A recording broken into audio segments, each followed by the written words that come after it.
বীরভূমের রুদ্রপুর গ্রামের জমিদার ভবানী মুখার্জির বাড়িতে ঘটে গেছে এক অলৌকিক দুর্ঘটনা। সদ্য বাড়ির বৈঠক ঘরে রাখা পাথরের লক্ষ্মী মূর্তি চুরি হওয়া নিয়ে বিরাট চাঞ্চল্য ছড়িয়ে পড়েছিল গোটা গ্রাম জুড়ে। গতকাল বাড়ির কাজের লোক ছাদ পরিষ্কার করার উদ্দেশ্যে যখন ওপরে যায়, দেখে সেই মূর্তিটি ভগ্ন অবস্থায় ছাদের এক প্রান্তে পড়ে আছে। অবাক করা ব্যাপার হলো এটা যে চিলেকোঠার চাবি শুধুমাত্র গৃহস্বামীর কাছেই থাকে এবং উনি 100% নিশ্চিত যে গত 1 মাসের মধ্যে কোনো কাজেই কেউ বাড়ির ছাদে যায়নি। এই নিয়ে গোটা পাড়া তটস্থ এবং আতঙ্কিত। জমিদার ভবানী মুখার্জির দাবি এই যে কেউ যদি এই ভয়াবহ ঘটনার হদিশ দিতে পারে তবে তাকে উপযুক্ত সম্মাননা ও পুরস্কার দেওয়া হবে। পুরো বিজ্ঞাপনটি পড়ে আমার চোখ কপালে উঠল। এমনই এক কাহিনী এতে লেখা যা আদৌ বিশ্বাসের যোগ্য কিনা তা নিয়ে মনে দলাদলি চলতে লাগলো বিস্তর। আমি আঙুলের ইশারায় কিশোরীকে আরেকটা সিগারেট দিতে বললাম। কিশোরী সিগারেটের প্যাকেটটা বের করে বললে, আমি যা ভাবছি তুমিও কি তাই ভাবছো? আমি প্যাকেট থেকে একটা সিগারেট বের করে তা আঙুলে পাকাতে পাকাতে বললাম, একদম তাই। এই চলো চলো, আর দেরি করে লাভ নেই, চলো। সিগারেট ধরিয়ে আমি আর কিশোরী উঠলাম। মনে দুজনেরই তখন সমান উত্তেজনা যে তারানাথকে কতক্ষণে জানাবো এই ঘটনাটা। দ্রুত পায়ে মটলেনে জ্যোতিষ মহাদয়ের বাড়ির সামনে এসে পৌঁছালাম। এসে দেখি সদর দরজায় তালা ঝুলছে। কিশোরী বলল, কি ব্যাপার হে, ঠাকুরমশাই কি বাড়িতে নেই নাকি? আমিও তাকে এই প্রশ্নের হতাশাজনক উত্তর দিতে যাব এমন সময়, কি হে, তোমরা কখন এলে? চমকে পেছনে তাকালাম দুজনই। দেখি তারানাথ ব্যাগ ভর্তি আনাজ নিয়ে হাসি মুখে আমাদের দিকে চেয়ে রয়েছে। কিশোরী বলল, আপনি বাজার করতে গেলেন কেন খামোকা? তারানাথ বলল, কেন বলো তো, কোনো বড় সড়ো নিমন্ত্রণের খবর আছে নাকি? কিশোরী হাতে মুড়ে রাখা কাগজটি তারানাথের চোখের সামনে মেলে ধরল। বলল, ঠাকুরমশাই চট করে এটা পড়ে ফেলুন তো। তারানাথ হাতের ব্যাগটি আমার হাতে দিয়ে কাগজটি দুহাতে ধরল। দেখলাম তার মুখের ভাব ধীরে ধীরে পরিবর্তন হচ্ছে। পড়া শেষে ভ্রুকুটি করে বললে, এমন ঘটনা তো আগে কখনো দেখিনি, তবে কিছু যে একটা গোলমাল চলছে এটা নিশ্চিত। ঠাকুরমশাই, গোলমালটা কি ভৌতিক কিছু? তার সম্ভাবনাই প্রবল। কিশোরী আমার দিকে অবাক হয়ে তাকালো।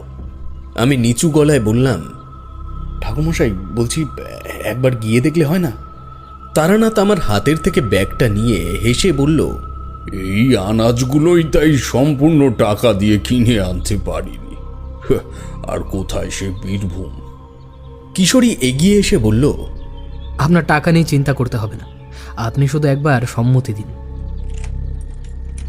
তারানাথ দরজার তালা খুলে ভেতরে ঢুকল। আমরাও পেছন পেছন এলাম।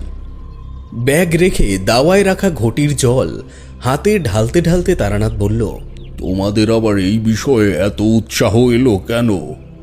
তোমরা তো এসব বিশ্বাসই করো না। কিশোরী যে ছাড়ার বান্দা নয় তা আমি জানি। তারানাথের হাতের থেকে ঘটিটা নিয়ে বলল, যদি বিশ্বাসই না করতাম তবে কি কাগজটা নিয়ে আপনার বাড়িতে ছুটে আসতাম? তারানাথ হেসে বলল, সে তো ভ্রমণের লোভে, যদিও তার পেছনে আর একটা স্বার্থও আছে। তোমরা চাও এই ফাঁকে তোমাদের অবিশ্বাসী মনটাও আরো একটু প্রশ্রয় পাক। তবে মনে রেখো, তেমন সময়ের ফেরে যদি কখনো পড়ো তখন কিন্তু পালানোর সময় পাবে না।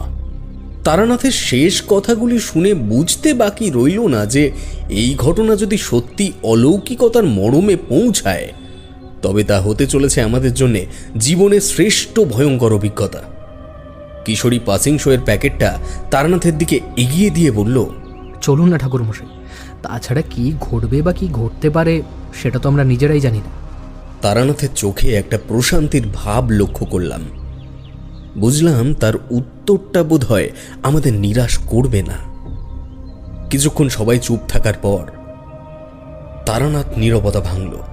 যদি যেতেই হয় তবে দেরি করা ঠিক হবে না। মানে বলতে চাইছি, মানুষের বিপদের কথা শুনলে মনটা ছোট থেকেই ঝাঁপিয়ে পড়তে চায়। তারানাথের এই উক্তিতে যেন হাতে চাঁদ পেলাম আমরা। আমি আর কিশোরী অনুমতি নিয়ে দ্রুত বাড়িতে এসে গোছগাছ শুরু করে দিলাম। অফিসে ট্র্যাঙ্ক কল করে জানালাম আজ বিকেল থেকে আমার ধুম জ্বর, বিছানা ছাড়ার উপায় নেই। যদিও এই বুদ্ধিটা কিশোরীরই ছিল। আসলে চাকরি বাকরির প্রতি কোনোদিনই তেমন মন ছিল না আমার। সাহিত্য আমায় হরদম টেনেছে, ছাত্র জীবন থেকেই বলা ভালো, এখনো টানে।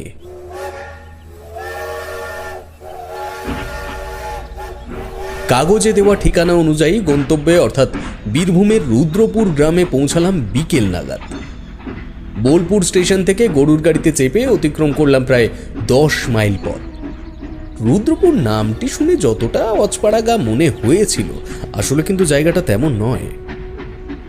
প্রতিটা বাড়িতে বিদ্যুতের আলো পৌঁছেছে এবং কয়েকটা বাড়ির ভেতরে তো বেতারে বিজ্ঞাপন চলতেও শুনলাম। জমিদার ভবানী মুখার্জির বাড়ি চিনতে একটুও বেগ পেতে হলো না। যে গরুর গাড়িতে করে এত দূর এলাম তার বাড়িও এই গ্রামে। এই কাজেই সে এমনভাবে পদপথের ঠিকানা বুঝিয়েছে যে এই অঞ্চলে নতুন এসেছি বলে মনেই হচ্ছে না। কিশোরী বলল, সত্যি ওই গরুর গাড়ির চালকের জবাব নেই। দেখেছো, একটা নারকেল গাছ পর্যন্ত উল্লেখ করতে ছাড়েনি। ওই ওই দেখো, পুকুরের ওপারে শুয়ে পড়া একটা নারকেল গাছ। তার মানে এই পুকুরের ওই প্রান্তের ওই সাদা বাড়িটাই ভবানীবাবুর। তারানাথ আমার দৃষ্টি অনুসরণ করেই থমকে দাঁড়ালো। ওর চোখের দৃষ্টি স্থির ও সন্দিগ্ধ। কিশোরী প্রশ্ন করল, কি হয়েছে ঠাকুরমশাই? তারানাথ বলল, আমার সাথে সাথেই থেকো।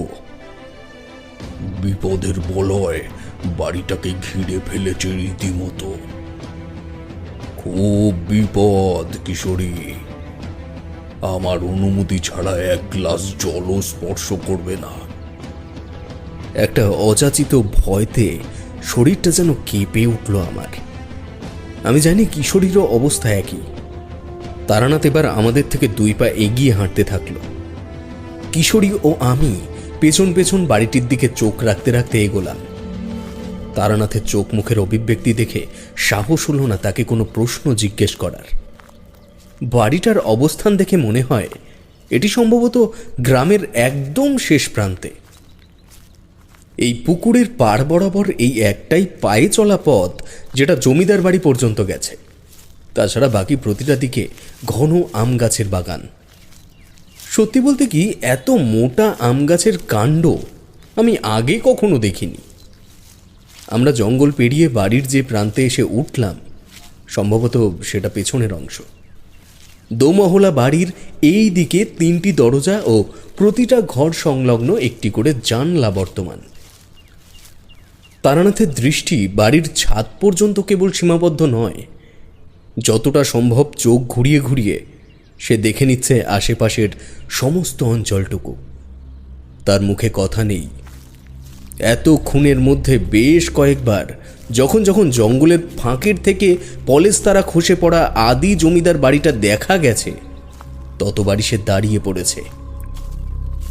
আমরা বাড়ির এই দিকটা থেকে কোমর সমান আগাছার জঙ্গল পেরিয়ে বিপরীত প্রান্তে এলাম।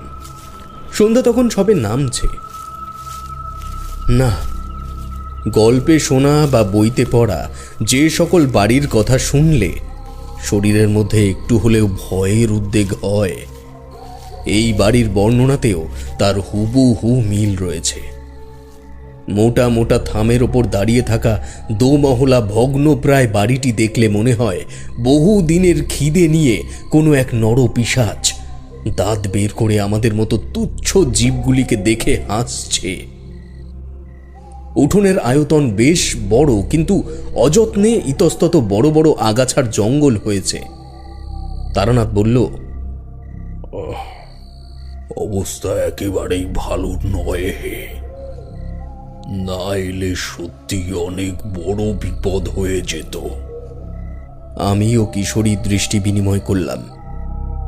আসলে পরিবেশ একটু থমথমে হলেও বিপদের সংকেত জাতীয় কিছু তখন আমরা বুঝতে পারিনি। তবে আমরা যে সেই সংকেত বুঝতে পারার যোগ্যতাই অর্জন করিনি, তাই ঘটনার ফলাফল শুনলে তোমরাও বুঝতে পারবে। তারানাথ এক পা দুপা করে এগোতেই লক্ষ্য করলাম বাড়ির প্রধান প্রবেশদ্বারের ওপরে আলো জ্বালানো হলো। যে আলোটি জ্বালল তাকে আমরা দূর থেকেই দেখতে পেয়েছি। একটি ঈষৎ কুঁজো বৃদ্ধ ব্যক্তি, কাঁধে একটা গামছা, পরনে খাটো ধুতি, খালি গা। আমরা সিঁড়ির কাছে পৌঁছতেই তার দৃষ্টি আকর্ষিত হলো। চমকে উঠে বললেন, কে কে কে আপনারা? উত্তরটা দিল তারানাথ। আমরা ভবানী মুকুজ্জের সাথে দেখা করতে এসেছি, ওনাকে একটু খবর দেবেন? বৃদ্ধটি বলল, আপনাদের পরিচয়? আমরা এসেছি কাগজের একটা বিজ্ঞাপন পড়ে, বাকিটা আশা করি তুমি জানো। লোকটির মুখে একটা প্রসন্নতার হাসি ফুটে উঠল।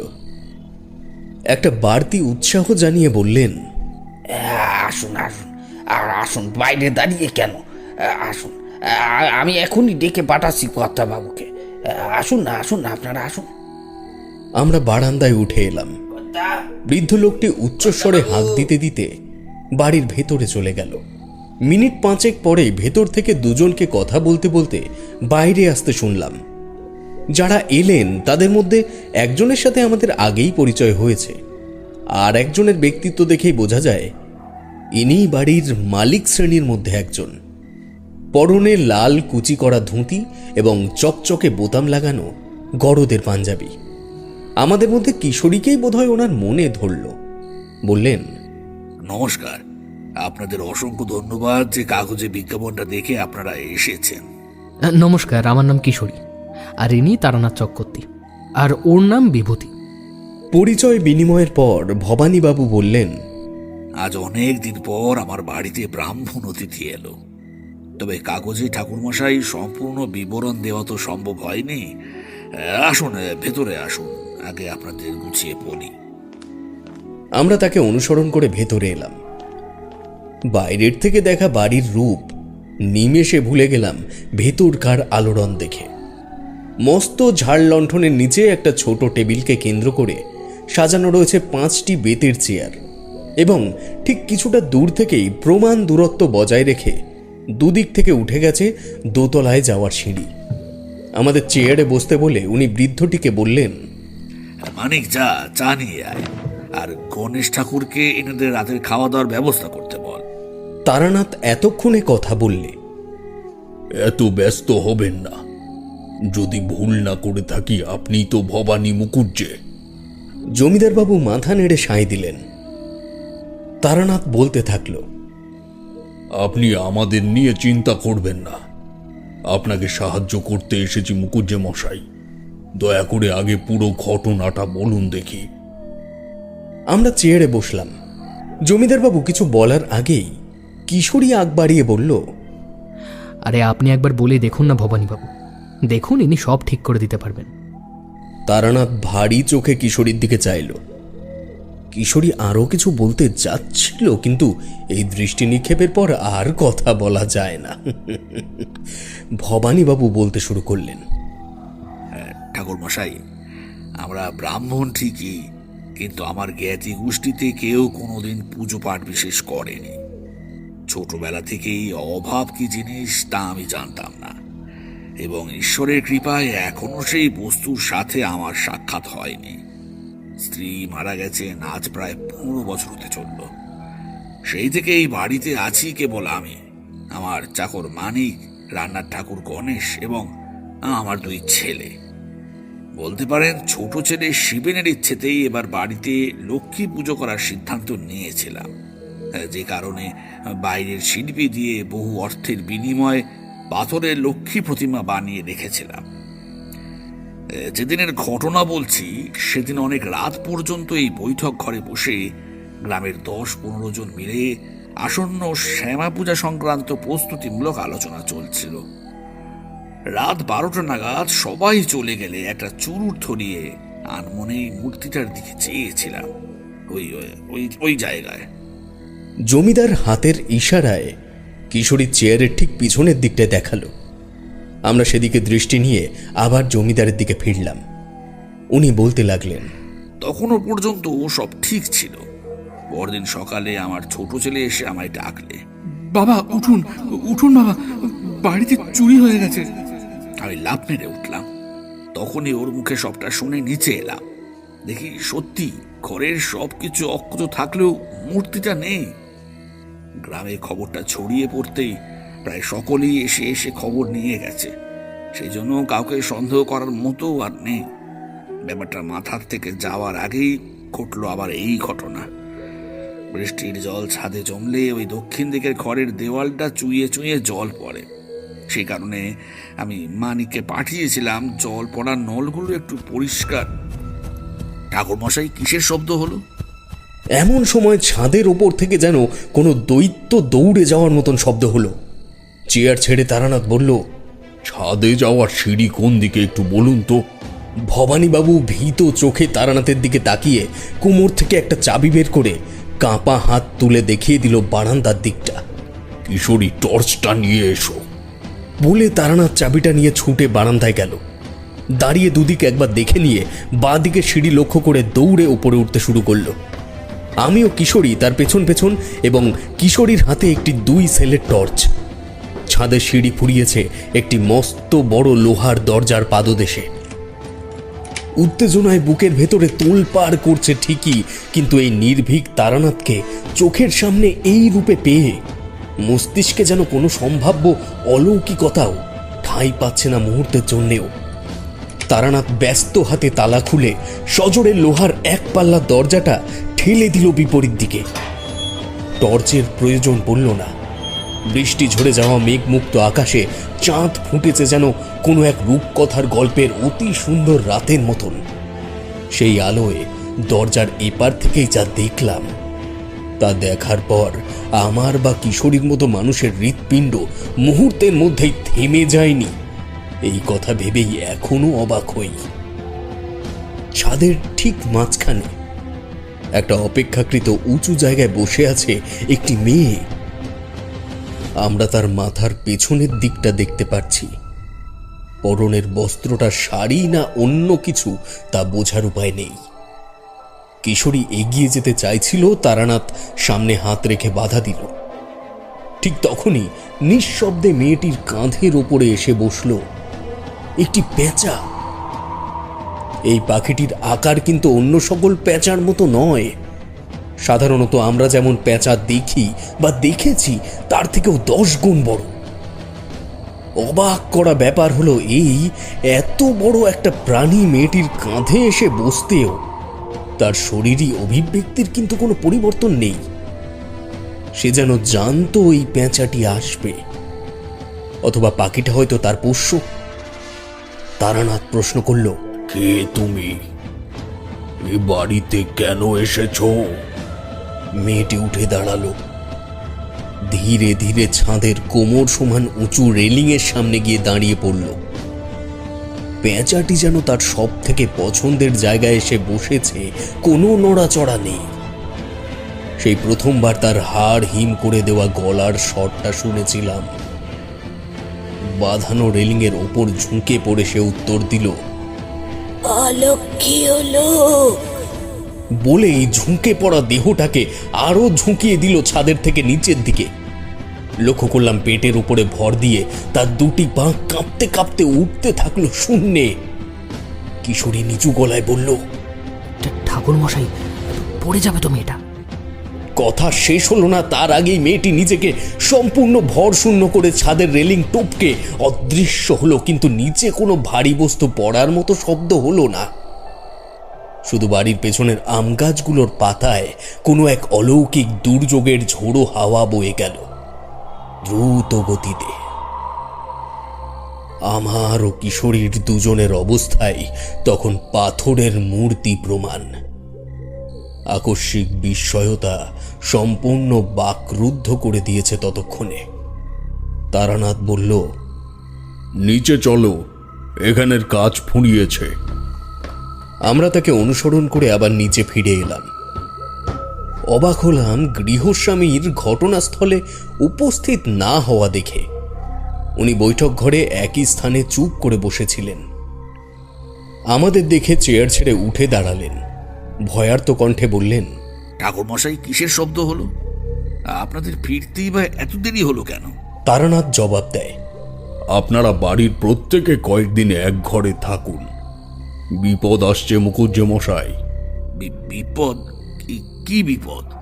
এই শব্দ কি আপনি আজ প্রথম পেলেন? মানে এর আগে কি এমন কোনো শব্দ শুনেছেন? ভবানীবাবু বললেন, মানিক দিন দুয়েক আগে এমন কিছু একটা বলছিল, আমি গুরুত্ব দিইনি। আমার পায়ের কারণে আমি প্রায় 5 বছর হয়ে গেল সিঁড়ি ভাঙতে পারি না। এই দেখুন। এবার বুঝলাম গৃহকর্তার ওপরে না আসার কারণ। তার পাজামার কাপড়টা একটু উঁচু করতেই দেখলাম ভদ্রলোকের বাঁ পায়ের গোড়ালির নিচের অংশটুকু, অর্থাৎ পায়ের পাতা, শরীরের সজীব অস্তিত্বের প্রমাণ বহন করছে না। সেটা দুটি নাটের মাধ্যমে পায়ের ওপরের অংশের সঙ্গে যুক্ত। তারানাথ প্রশ্ন করল, কি হয়েছিল? ভবানীবাবুর চোখে ভয়ের অভিব্যক্তিটা আরও বেশি প্রস্ফুটিত হল। বললেন, বাঘে ছিঁড়ে নিয়ে গেছে।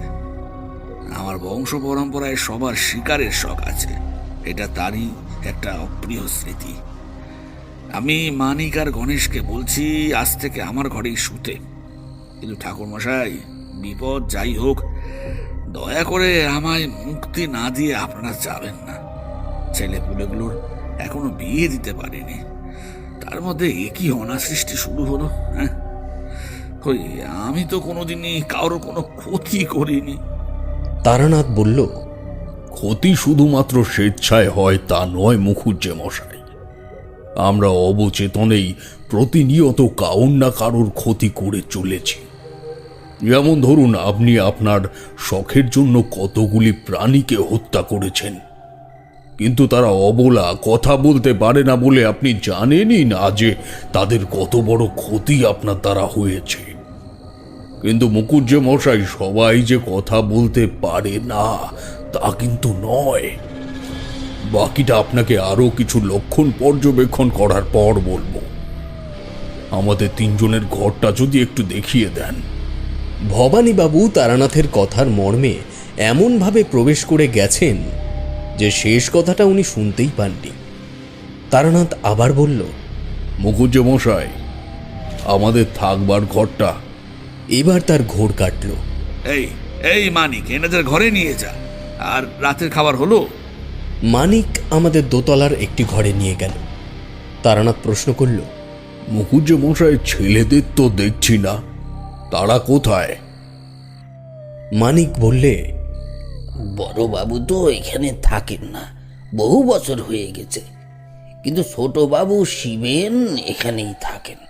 ব্যবসার কাজে একটু কলকাতায় গেছেন উনি, কালকে চলে আসার কথা। কিন্তু কিন্তু কিন্তু কি? এই শব্দ আমি আগেও 2বার শুনেছি।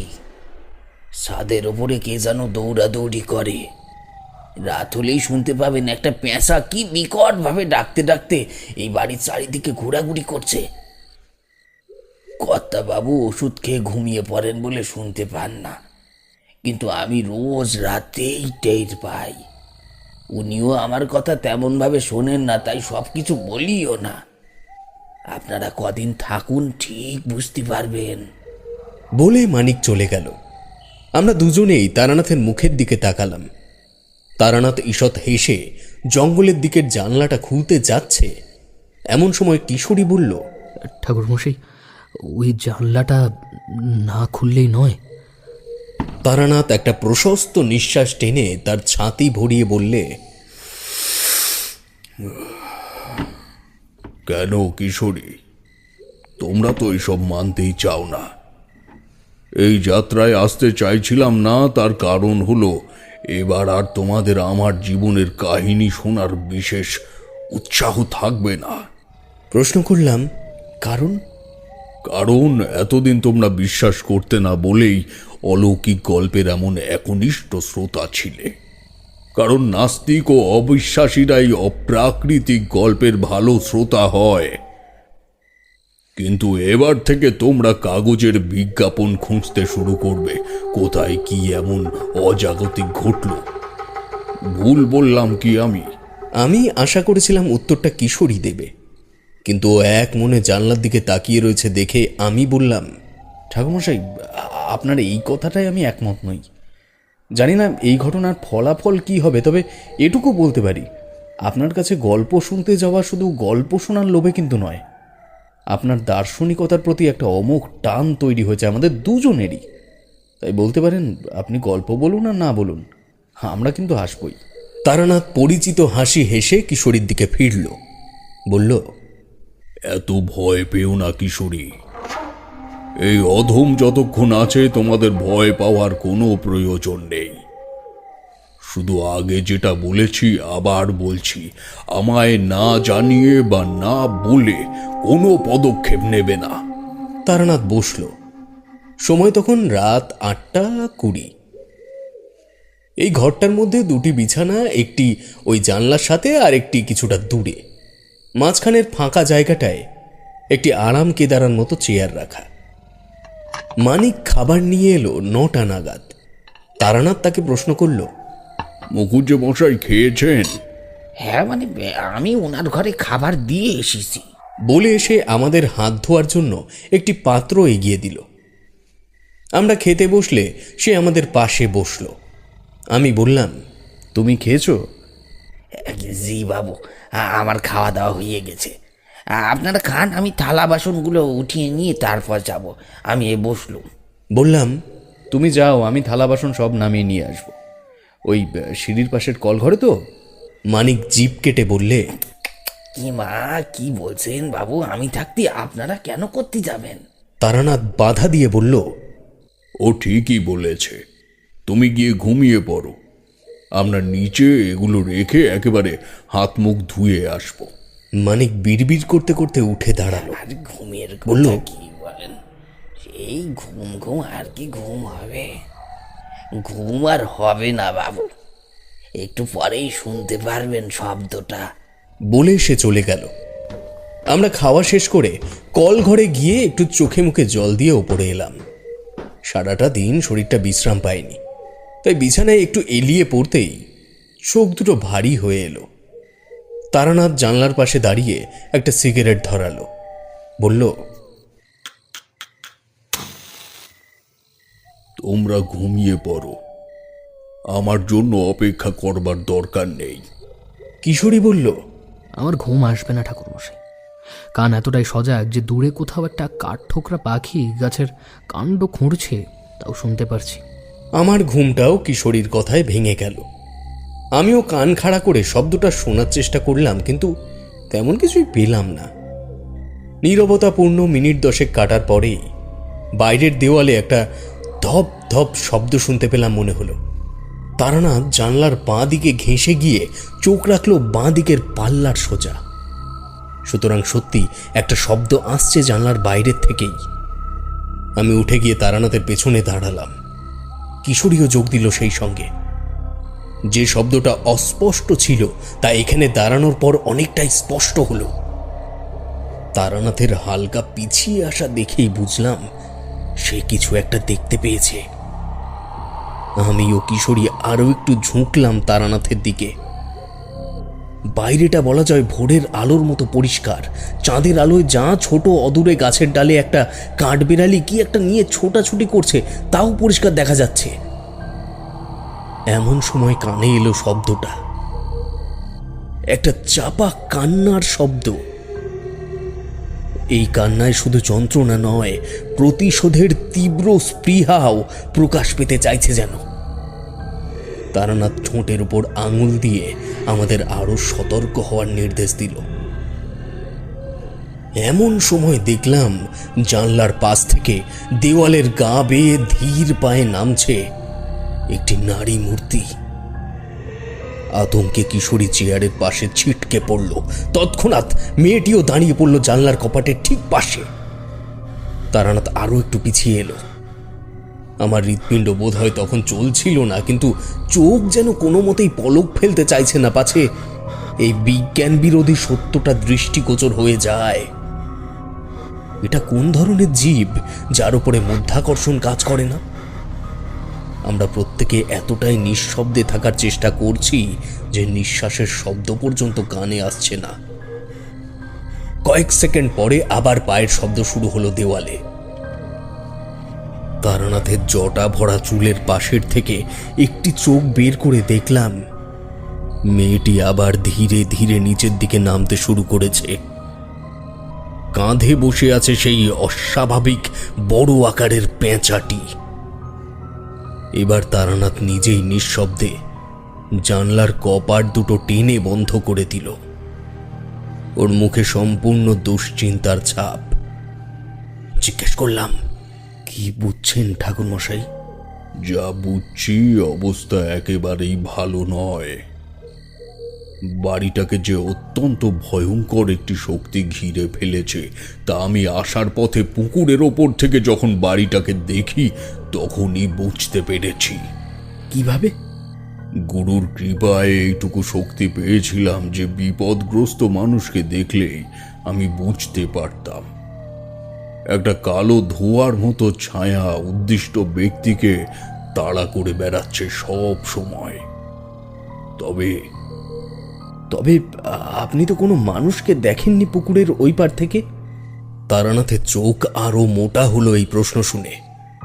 গলা ধরে এলো নিমেষের মধ্যে। বললে, শুধু কোনো মানুষ নয়, দেখলাম গোটা বাড়িটাকেই একটা কালো মসলিনের চাদরের বলয় গিলে খাচ্ছে। বিভূতি, মৃত্যু এখানে একটা ঘটবেই যেটা আটকানোর ক্ষমতা আমার নেই। তারানাথের কথা শোনার পর চোখের সামনে দেখা ঘটনাটা আবার যেন ধীরে ধীরে মস্তকে ঢুকতে লাগলো। এতক্ষণ যা দেখেছি তার ভয়াবহতা কতটা সেটা বুঝিয়ে দিল আমার দাঁড়িয়ে না থাকতে পারাটা। বিছানায় বসে পড়লাম ঠিকই, কিন্তু মুখে যতটা সম্ভব কম ভয়ের অভিব্যক্তিকে প্রশ্রয় দিলাম। কারণ কিশোরী ইতিমধ্যেই এমন একটা ঘটনা ঘটিয়ে ফেলেছে, সেখানে আমিও যদি ভয়তে মুষড়ে পড়ি তাহলে তারানাথের কাজে যথেষ্ট বাধা আসবে। সে রাতে কেউ ঘুমোলাম না। পেঁচার ডাকের যেই সম্ভাবনার কথা শুনেছিলাম তেমন কিছু পাইনি সেই রাতে। হয়তো তারানাথই এমন কিছু করলো যাতে বিদেহী শক্তি স্পর্ধা পেল না। পরদিন খুব সকাল নাগাদ তারানাথ আমাদের নিয়ে নিচে নেমে এলো। ভবানীবাবু দেখি আমাদের আগেই উঠে গেছেন। তারানাথের উদ্দেশ্যে বললেন, ঠাকুরমশাই এত সকালে নেমে এলেন যে? রাতে ঘুম হয়নি নাকি? তারানাথ বলল, চেষ্টা তো অনেক করেছি কিন্তু এলো না। আপনার বাড়িটা আর ঘুমোনোর উপযোগী নেই মুকুজ্জে মশাই। আপনি যদি একদিন ওষুধ না খেয়ে রাতে শুতে যেতেন তাহলেই বুঝতে পারতেন। এখন চলুন, আপনাকে নিয়ে আমার একটা কাজ আছে। ভবানীবাবুর চোখ ছোট হয়ে এলো। বললেন, আমায় কি করতে হবে ঠাকুর? এই বাড়িটা বন্ধন না করে দিলে যে কোনো সময় একটা বড় ক্ষতি হয়ে যেতে পারে। চলুন, এই কাজ গৃহস্বামীকেই করতে হয়। মানিক পাশে এসে দাঁড়িয়েছিল। তারানাথ ওকে বলল, মানিক, একটা জল ভর্তি ঘটি এনে দাও তো। মানিক দৌড়ে গিয়ে একটা পেতলের ঘটিতে জল ভরে নিয়ে এলো। তারানাথের পেছন পেছন আমরাও বাড়ির বাইরে এলাম। ঘটির জলের দিকে তাকিয়ে চাপা স্বরে কিছু একটা বলল তারানাথ। তারপর সেটা ভবানীবাবুর হাতে দিয়ে বলল, এর মধ্যে আপনার ডান হাতের তর্জনী ডুবিয়ে রেখে আমার পেছন পেছন বাড়ির চারিদিক প্রদক্ষিণ করবেন এবং তার সাথে সাথে যখন যখন ইশারা করব ডোবানো আঙুল তুলে নিয়ে ঘরের ভিতের ওপর ছিটিয়ে ছিটিয়ে জল দেবেন। আর আমরা দুজন বাদে বাকিরা সবাই বারান্দায় উঠে দাঁড়াও। আমরা উঠে এলাম ওপরে। তারানাথের নির্দেশ অনুযায়ী ভবানীবাবু ডান হাতের তর্জনী ঘটির জলে ডুবিয়ে নিয়ে তাকে অনুসরণ করতে শুরু করলো। এভাবে সম্পূর্ণ বাড়িটা ঘুরে আবার পূর্বের জায়গায় আসতে সময় লাগলো প্রায় 20 মিনিট। ভবানীবাবুর হাতের থেকে ঘটিটা নিয়ে তারানাথ পুকুরের দিকে চলে গেল। গৃহস্বামী বললেন, তোমরা যে কোন দৈবক্রমে আমাদের বাড়িতে এলে আমি ভেবে পারছি না। বয়স তো আর কম হয়নি, তাই আমার অভিজ্ঞতা থেকেই বলছি, এমন একজন স্বনির্ভরশীল আত্মবিশ্বাসী মানুষ পাশে থাকলে নিজের মৃত্যু হবে জানলেও কিছু সময় স্বস্তিতে থাকা যায়। বলে উনি আবার পুকুরের দিকে চাইলেন। তারানাথ তখন ফিরছে, ওর হাত শূন্য। আমাদের কাছে এসে বলল, ঘটিটা জলে দিয়ে এলাম। আর মুখুজ্জে মশাই, আমার আত্মবিশ্বাস আপনাদেরকে রক্ষা করতে পারলে বরং ভালোই হতো, কিন্তু সেটা কি কখনো সম্ভব? মনে রাখবেন, কর্মের ফল বিধাতা দেয়, এবং যাকে খণ্ডানোর ক্ষমতা আমার মতো সাধারণ মানুষের নেই। ভবানীবাবু বিব্রত হয়ে পড়লেন, বললেন, ঠাকুর মশাই, কর্মের ফল বলতে আপনি কি বলতে চাইছেন? এমন সময় একটা কালো রঙের ফিয়েট গাড়ি ধুলো ওড়াতে ওড়াতে বাড়ির উঠোনের সামনে এসে থামল। এই প্রথমবার বাড়িতে আসার প্রধান রাস্তাটা আবিষ্কার করলাম ওই গাড়িটা আসার অস্থায়ী পথটি দেখে। অস্থায়ী বলছি কারণ সামনের আমবাগানের মধ্যে থেকে বিশেষ একটি জায়গা বরাবর জঙ্গল নেই বললেই চলে, এবং মাটি অনেকটাই সমান। এই বাড়িটিকে যেন চারিদিক থেকে আবৃত করে রেখেছে ঘন সবুজে ভরা বনস্পতির দল। পরিবেশের কথা বললে শৌখিন হাওয়া বদলের জায়গা হিসেবে এই স্থানে জুড়ি মেলা ভার। ভবানীবাবু বললেন, ওই শিবেন এলো। দেখলাম একটি বছর 25-এর যুবক আমাদের আপাদমস্তক নিরীক্ষণ করতে করতে এগিয়ে আসছে। তার হাতে ধরা সুটকেসটা মানিকের হাতে দিয়ে প্রশ্ন করল, আপনারা কারা? উত্তরটা দিলেন ভবানীবাবু। শিবেন, কাগজে দেওয়া বিজ্ঞাপনটা দেখে ওনারা এসেছেন আমাদের বাড়িতে। এই ঠাকুর মশাইয়ের নাম তারানাথ চক্রবর্তী। উনি হলেন বিভূতি, আর ওনার নাম কিশোরী। কিশোরী। শিবেনবাবুর দেখলাম এই বিষয়ে বিশেষ উৎসাহ নেই। তাচ্ছিল্যের সাথে বললেন, সত্যি বাবা, তুমিও পারো। বললাম এই কাজ করেছে গ্রামেরই কোনো অসভ্য লোক, সোজা থানায় একটা কমপ্লেন করলেই তো হয়। কেন বোঝো না শিবেন, এই বাড়িতে কোনোদিন পুলিশ আসেনি। রাবিশ। বলে সে সিঁড়ি দিয়ে বারান্দার দিকে এগিয়ে গেল। তারানাথ বলল, শিবেন, তোমার সঙ্গে আমার কিছু কথা আছে। শিবেনবাবু দাঁড়িয়ে পড়লেন। পেছনে না ঘুরেই উত্তর দিলেন, আমার সময় মতো আপনাদের ডেকে নেব। কথা শেষ হওয়ার আগে বাড়ির ভেতর থেকে চিৎকার ভেসে এলো। ভবানীবাবু বললেন, গণেশের আবার কি হলো? তারানাথ ছুটে গেল। তার সঙ্গ নিলাম আমরা। পৌঁছে দেখি রান্নাঘরের মেঝেতে বিস্ফারিত চোখ করে পড়ে আছে গণেশ বামুন। মাটিতে ঘষতে ঘষতে দরজার দিকে আসতে চেষ্টা করছে সে। তারানাথ গিয়ে তার কাঁধে হাত রেখে বলল, কি হয়েছে গণেশ? তুমি এমন করছো কেন? কিশোরী, জল নিয়ে এসো তো, আর বাকিরা একে ধরে নিয়ে চলো তো ওই বৈঠক ঘরের দিকে। আমরা গণেশকে ধরাধরি করে বৈঠক ঘরে নিয়ে এলাম। কিশোরী জল এনে ওর মুখে ছিটিয়ে দিয়ে ঘটিটা তারানাথের হাতে দিল। গণেশ ধুতির খোঁট দিয়ে মুখ মুছে নিয়ে হাঁপাতে হাঁপাতে বলল, আমি সকালের খাবার বানানোর জন্য ময়দা মাখছিলাম। হঠাৎ একটা চাপা কান্নার শব্দ এলো, এরকম মনে হলো। সন্দেহবশে জানলার দিকে মুখ বাড়াইছি, তখনই একটা বড় পাখি উড়ে এসে জানলার সামনে ঝাপটে পড়ল। এত বড় পাখি, এত বড় পাখি আমি কোনোদিনও দেখিনি বাবু, কোনোদিনও দেখিনি। পাখিটা পেঁচা কি? হ্যাঁ বাবু, পেঁচাই হবে, পেঁচাই হবে। গোল গোল মাটির ডেলার মতন চোখ, পালকগুলো সব কালো কুসকুসে, কালো কুসকুসে একেবারে। এমন সময় শিবেন বাবু দাঁত চিবিয়ে বললেন, এই পাখিটাকে আমার কোনোদিনই পছন্দ হয় না। কদিন আগেই তো একটা মারলাম, আবার নতুন আবির্ভাব হয়েছে। দাঁড়ান, আমি দেখছি। তারানাথ বলল, তুমি পেঁচা মেরেছ? পেঁচা যে মা লক্ষ্মীর বাহন তা কি তোমার জানা আছে? হ্যাঁ জানি, না জানার কি আছে। তারানাথ শিবেনবাবুর মুখের দিকে তাকিয়ে কিছুক্ষণ স্থির হয়ে রইল। তারপর দ্রুত পায়ে সিঁড়ি ধরে দোতলায় চলে গেল। ভবানীবাবু তিক্ত স্বরে বললেন, তুমি খামোকা পেঁচা মারতে গেলে কেন? একটা পাখির জীবন নিয়ে কি নিজেকে বীর প্রমাণ করতে চাও নাকি? ওই যে বললাম, এই পাখিটা আমার সহ্য হয় না। বলে রাগ পায়ে উপরে চলে গেলেন শিবেনবাবু। আমিও কিশোরী ঘরে ফিরে এলাম। দেখলাম তারানাথ ওর পুঁটলি থেকে কয়েকটা পুস্তক বের করে অবিরাম পাতা উল্টে চলেছে। কিশোরী পাশে বসে বলল, ঠাকুরমশাই, কি হচ্ছে বলুন তো? তারানাথের সেই প্রশ্নে কোনো ভ্রুক্ষেপ নেই। অযত্ন ভরে পৃষ্ঠা উল্টাতে উল্টাতে একটি বিশেষ জায়গায় এসে থেমে গেল সে। চক্ষু যুগল বিস্ফারিত করে বললে, অলক্ষ্মী ওলোক।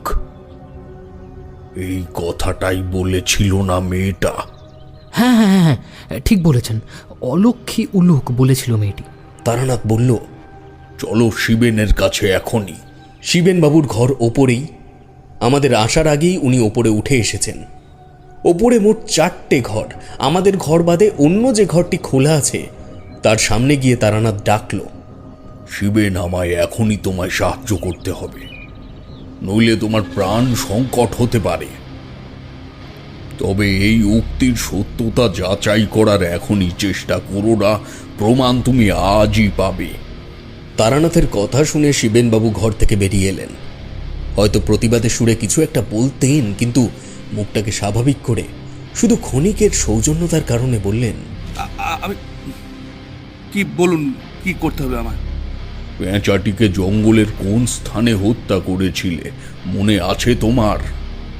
শিবেনবাবু একটু ভেবে বললেন, হ্যাঁ আছে। কেন বলুন তো? আমাদের নিয়ে যেতে পারবে সেখানে? হ্যাঁ পারবো, কিন্তু এখন? এখনই। শিবেনবাবু সাই দিয়ে নিচে সিঁড়ি ধরলেন। বৈঠক ঘরে ভবানীবাবু বসেছিলেন মাথায় হাত দিয়ে। আমাদের দেখে উঠে এলেন।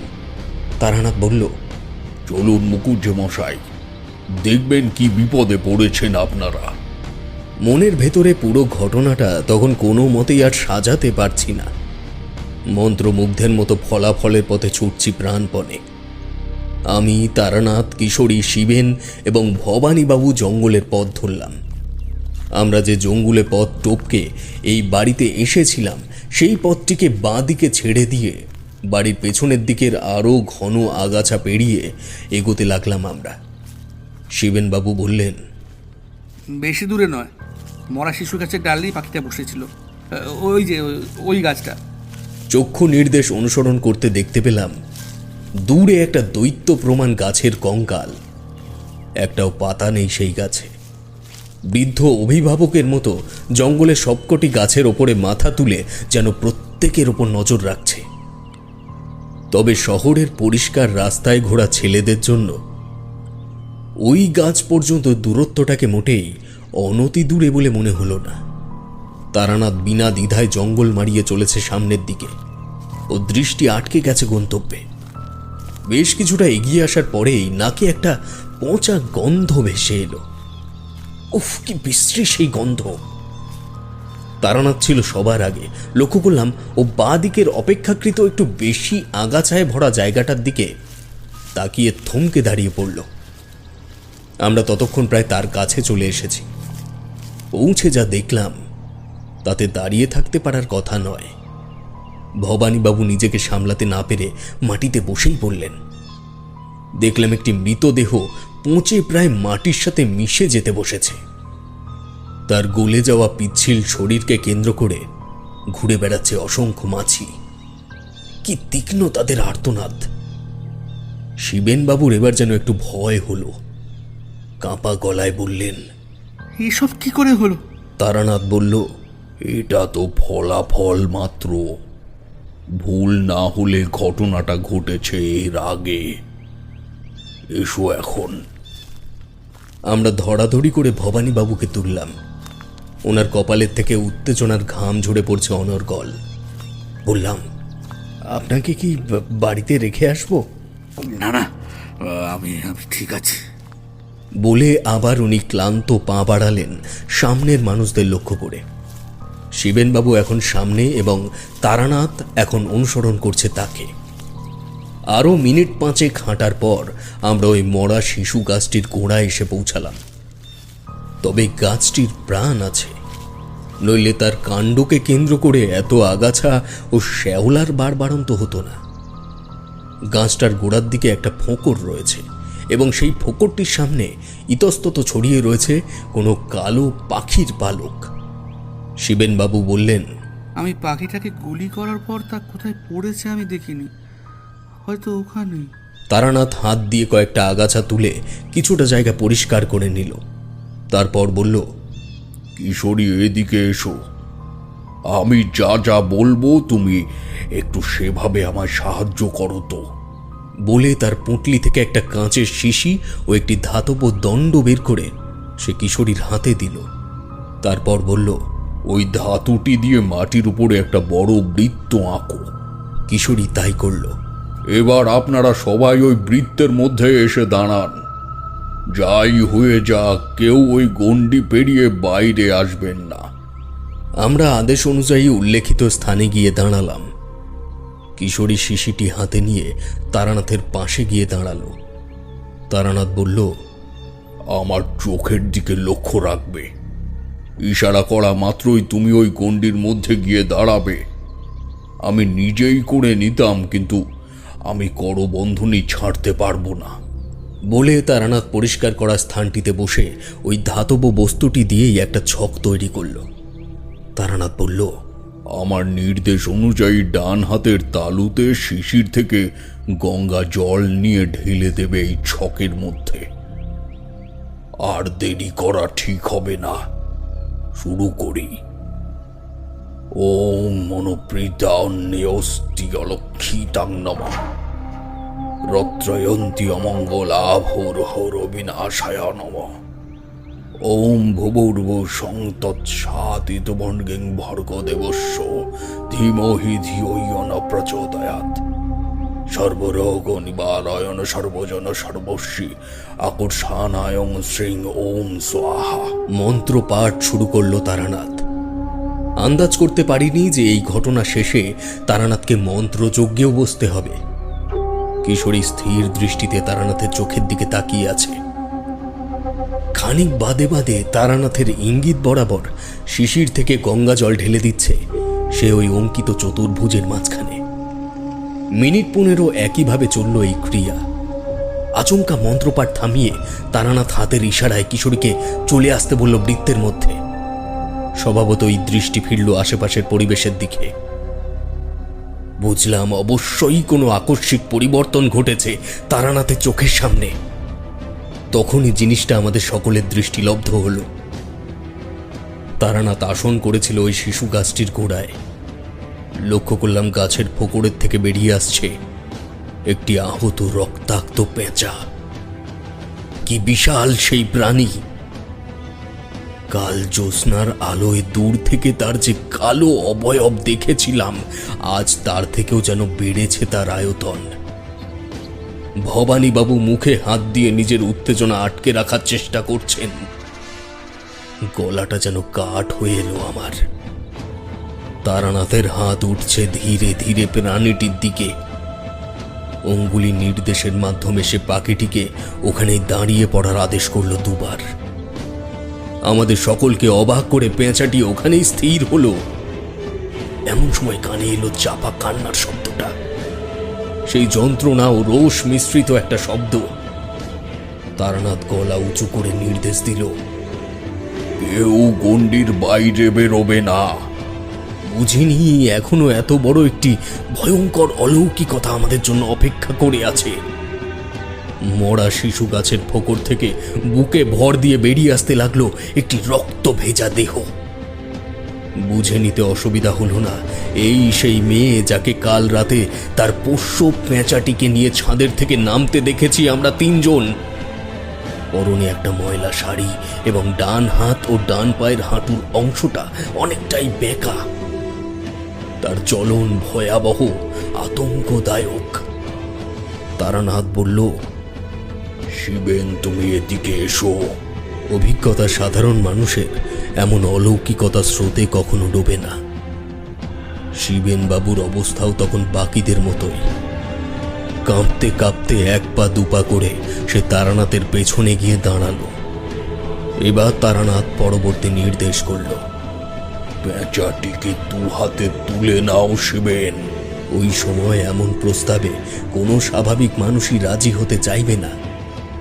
শিবেনও নির্দেশ শুনে 2 পা পিছিয়ে এলো। পেঁচাটাকে তুলে নাও শিবেন। খানিক থমকে গিয়ে শিবেন এগিয়ে গেল পেঁচাটির দিকে। পাশে মেয়েটি বুকের উপর ভর দিয়ে চোখের মনি যতটা সম্ভব উল্টে দিয়ে শিবেনের মন্থর আগমন পর্যবেক্ষণ করছে। অশ্রু বিহলিত চোখের কোণে তার পৈশাচিক হাসির ছাপ পড়ল। কি যেন একটা পরম প্রাপ্তির আশ্বাস পাচ্ছে মেয়েটি উক্ত কর্মের মাধ্যমে। ডানা ভাঙা ক্ষতবিক্ষত পেঁচাটিকে কাপা কাপা হাতে তুলে নিল শিবেন। সেই মুহূর্তে একটা দীর্ঘ নিঃশ্বাস টেনে নিয়ে পরম পৈশাচিক প্রাপ্তিতে হেসে উঠল মেয়েটি। কিশোরীর হাতের আঙুলগুলো আমার কবজিকে খামচে ধরল সঙ্গে সঙ্গে। তারানাথ বলল, ওর পোষ্য ওকে ফিরিয়ে দাও। তুমি যাকে মেরেছ সেটা কোনো জঙ্গলি পেঁচা নয়, তার রীতিমতো একটা মনিব রয়েছে। দেরি করো না শিবেন। শিবেন কাঁপা হাতে পেঁচাটিকে এগিয়ে দিল মেয়েটির দিকে। এই সম্পূর্ণ কাজটি করতে যতটা সময় লাগলো, মেয়েটির পাখিটিকে শিবেনের হাতের থেকে ছিনিয়ে নিতে তার 1 ভাগ সময়ও লাগলো না। চাপা ঘৃণা ও রোষের প্রকাশ পেল তার হাড় হিম করা অপার্থিব কণ্ঠে। সেই কণ্ঠ আমার মনে এলে আজও আমার হৃৎপিণ্ড কয়েক মুহূর্তের জন্য বিরূপ আচরণ করে ওঠে। পাখিটিকে কাঁধে বসিয়ে নিয়ে আস্তে আস্তে উঠে দাঁড়ালো মেয়েটি। শিবেনের মুখের কাছে ঝুঁকে পড়ে মেয়েটি বলল, তুই আমার পদ্মকে মেরেছিস, কিন্তু আমি তোকে মারব না। ভয় পাস না শিবেন, আমি সারা জীবন তোদের পাশে থাকব। সব সময় তোদের মাথার উপরে ছাতা হয়ে থাকবো আমি। তবে আজ তুই নিজের চোখে দেখে গেলি যে পেঁচাদেরও একটা সত্ত্বাধিকারী থাকে। এবার তোরা সবাই বুঝতে পারবি সেই সত্ত্বাধিকারের প্রলয়। যা যা, বাড়ি ফিরে যা, যা। বলে মেয়েটি আবার বুকের উপর ভর দিয়ে সরীসৃপের মতো গাছের অন্তঃগর্ভে প্রবেশ করল। তারানাথ বলল, সবাই মিলে ধরাধরি করে এই মৃতদেহটিকে এই গাছের গোড়ায় নিয়ে এসো। এই বৃক্ষ সমেত তাকে অগ্নিদগ্ধ করতে হবে। মানুষটির প্রতি ভক্তির মাত্রা এমন পর্যায় পর্যন্ত পৌঁছিয়েছে তখন প্রত্যেকের, যে পচা দেহটিকে তুলে নির্দিষ্ট স্থানে আনতে বিন্দুমাত্র দ্বিধাবোধ করল না কেউ।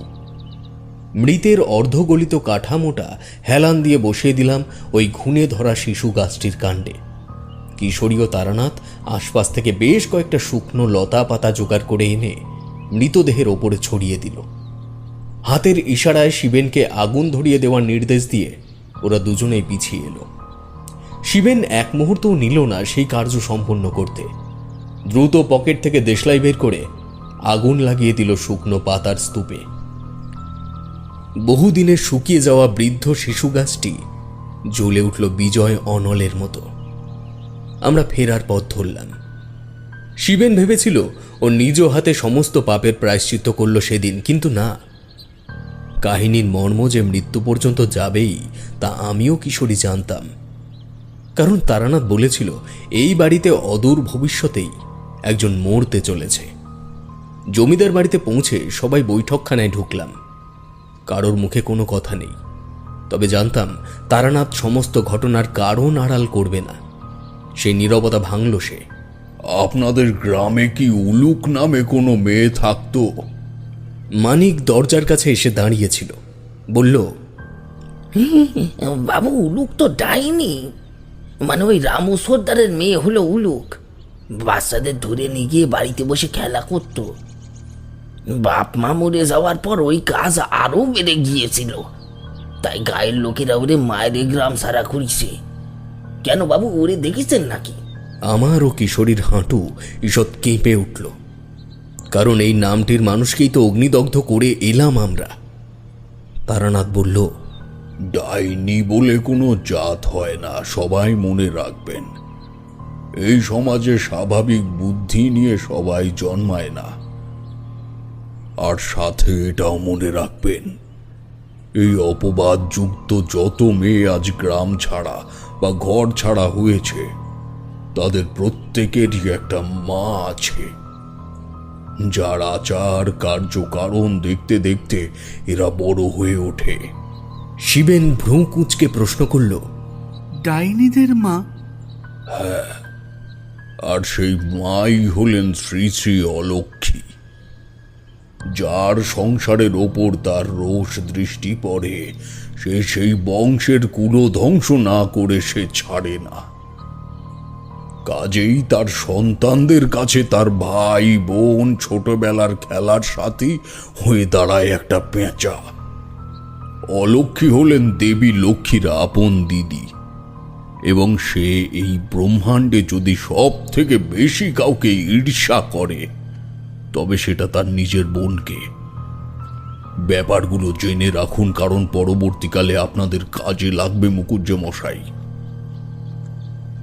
অলক্ষ্মী কি চাইবে আপনার বাড়িতে তার অপছন্দের কোনো মূর্তি রাখতে?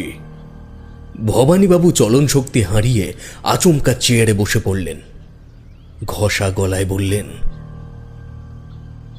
তবে কি? তবে কি?